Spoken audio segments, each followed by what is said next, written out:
Welcome in to this Overreaction Monday edition of Seattle Seahawks Today, powered by Chat Sports. Tyler Jones here with you. So glad to have you with us as we react to the overreactions to yesterday's 20-17 win over the San Francisco 49ers. We'll scour the internet and see what folks were saying about Seattle's performance and share my reaction to those overreactions in just a matter of moments. What a win for this Seahawks team and what could be a potential turning point in the year. We will go over all of that coming up here in just a bit. Before we do, it is a Victory Monday, and you guys know what that means. Spam W in the comments section. I want to see at least 300 W's to celebrate that Seahawks win. Let it be known. Let the 12s be heard loud and clear that we loved what we saw from our Hawks yesterday. Get those W's in the comment section. We'll get started with today's show. Let's start with number one on Overreaction Monday. The Seahawks are back, folks.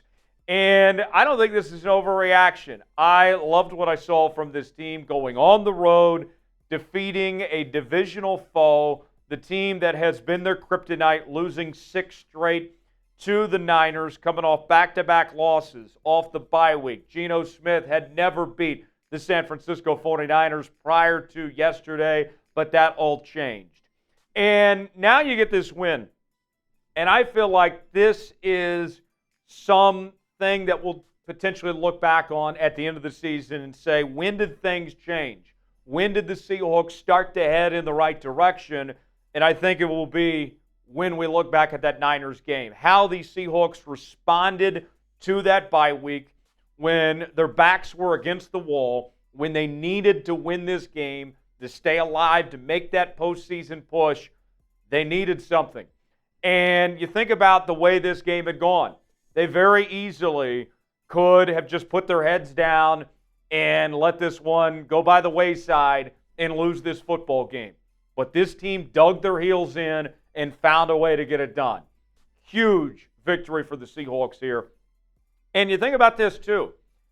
Now, everything is wide open again. We've talked a lot about how this division race is for anyone's taking at this point.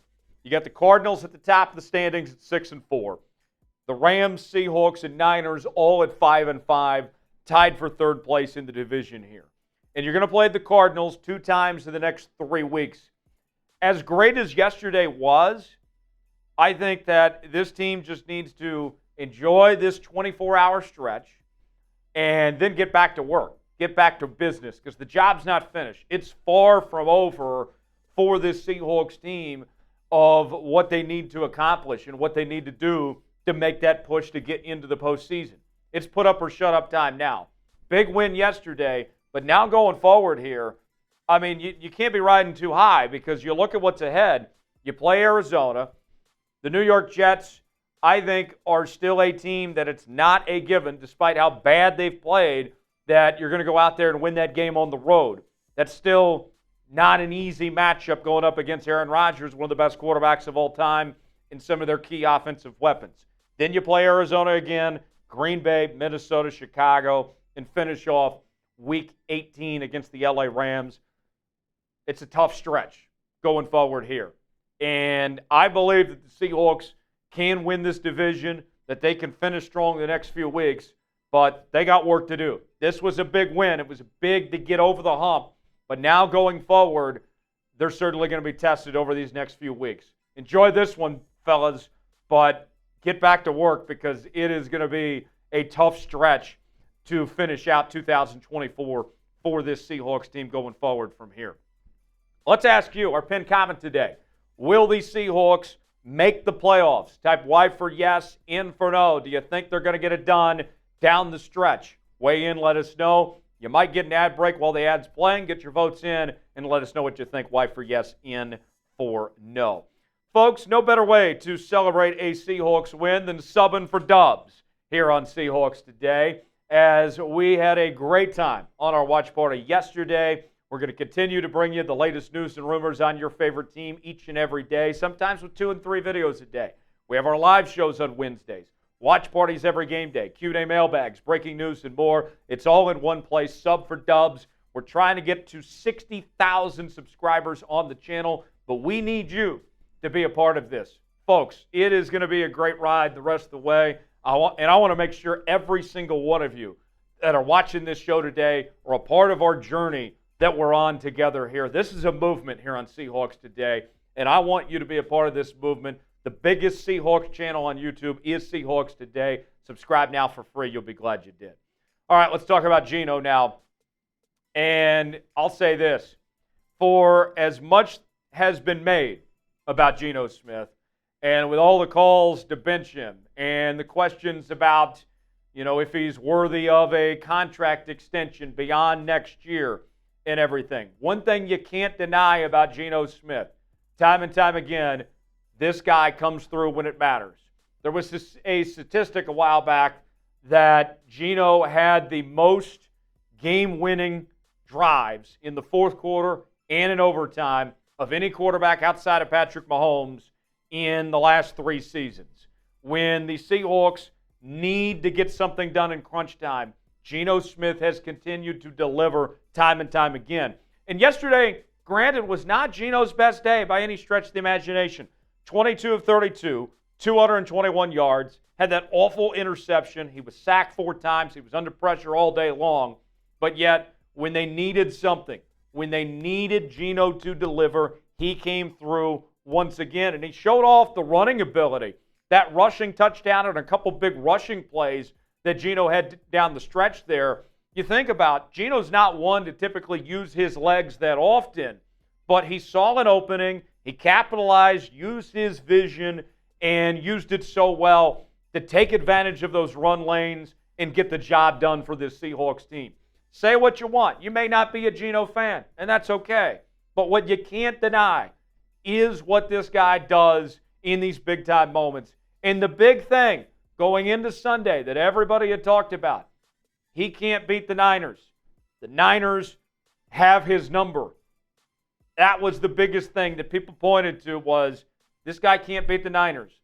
And finally, he comes through and beats the Niners. He found a way to get it done. Credit where credit's due. You have to put some respect on Geno Smith's name after what we saw down the stretch to deliver that clutch final drive to win on the road and keep this team's playoff hopes alive. If they would have lost yesterday, the season would have essentially been over at this point.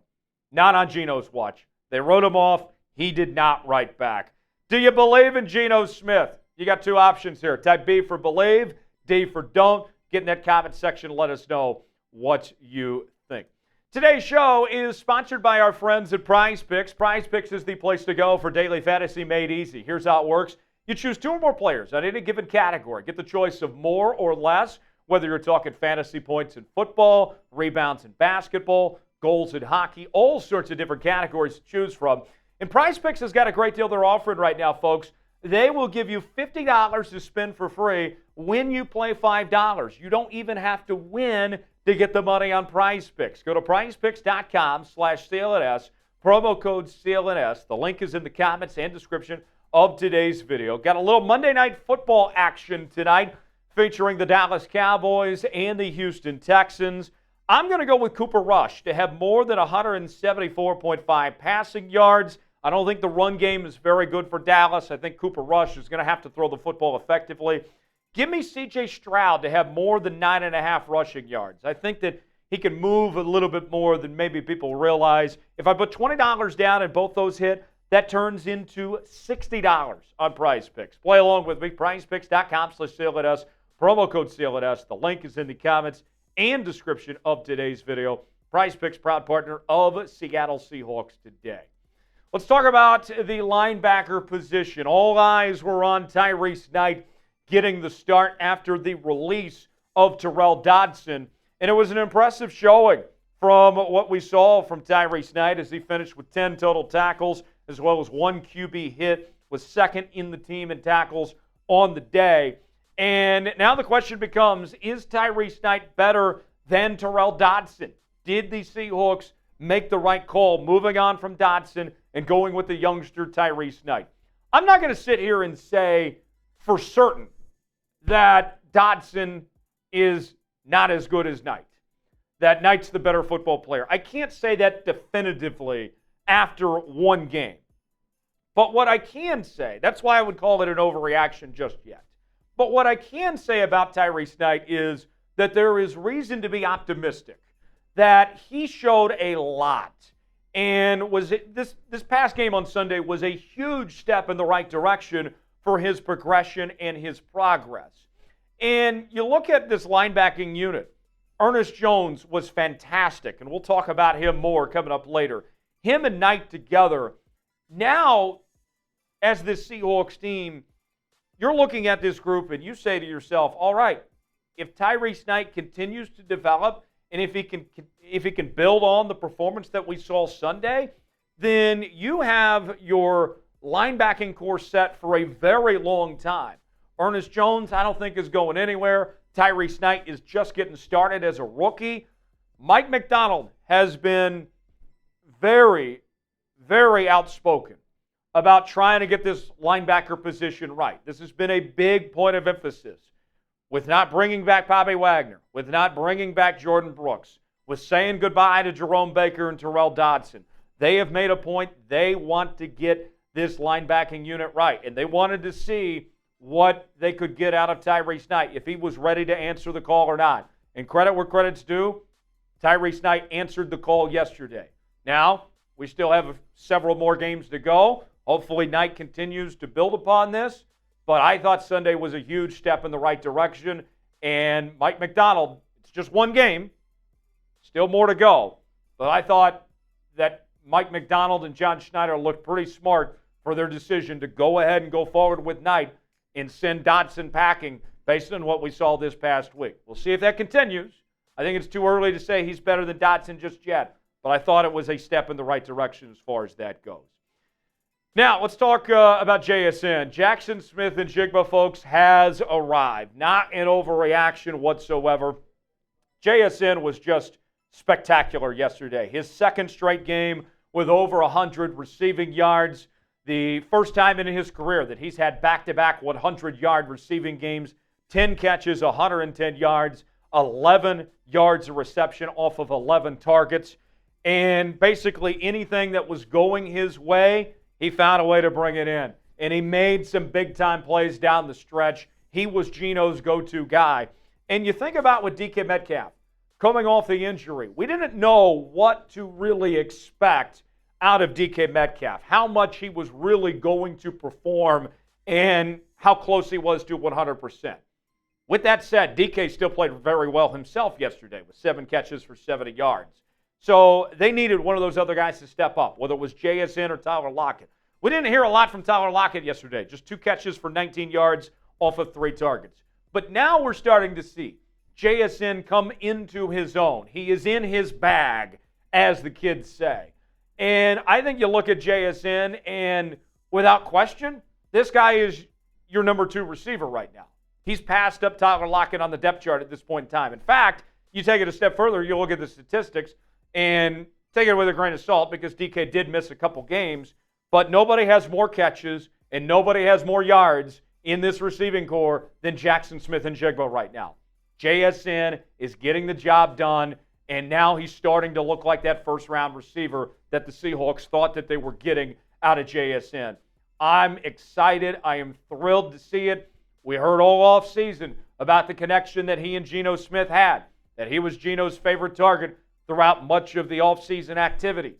And now here we are, and JSN is coming into his own, and he looks like that guy that the Seahawks thought and hoped that they were getting with that first-round selection. Who's better right now? Is it JSN or is it Tyler Lockett? Type JSN for Jaxon Smith-Njigba. Type TL for Tyler Lockett. Let us know in the comments section below. Last on Overreaction Monday, let's talk about Ernest Jones IV.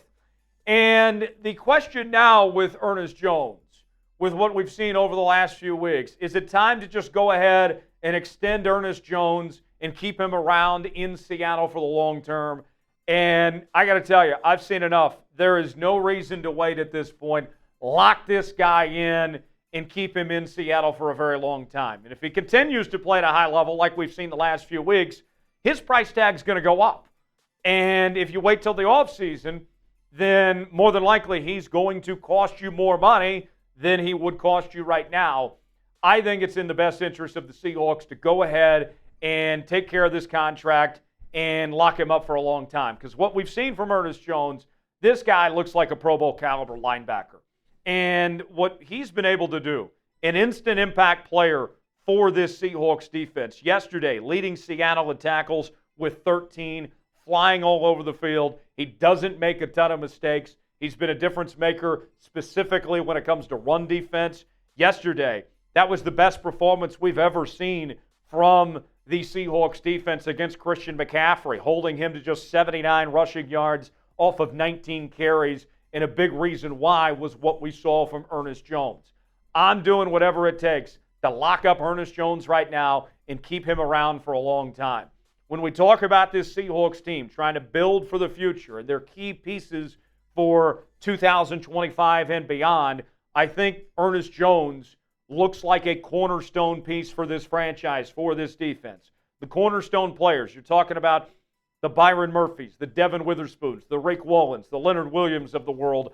I think he belongs right there, and there's no reason why the Seahawks shouldn't lock him in for the long term. Let's ask you, should the Seahawks extend Ernest Jones IV right now? Type E for extend, W for wait. Let us know in the comments section what you think. Appreciate you joining us here on this edition of Overreaction Monday. Plenty of more Seahawks coverage ahead over the coming days. It is going to be a lot of fun. Buckle up, folks. The Seahawks are back in business, ladies and gentlemen.